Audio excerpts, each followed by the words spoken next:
Ég heiti Einar Brandsson og ég skipa annarsæti á lista Sjálfstæðisflokksins á Akranesi.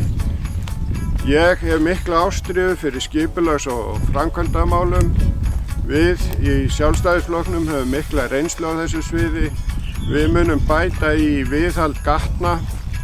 Við munum hraða uppbyggingu á jaðarspökkum, klára fyrsta áfanga sem fyrst og taka svo annan áfanga strax að því loknu.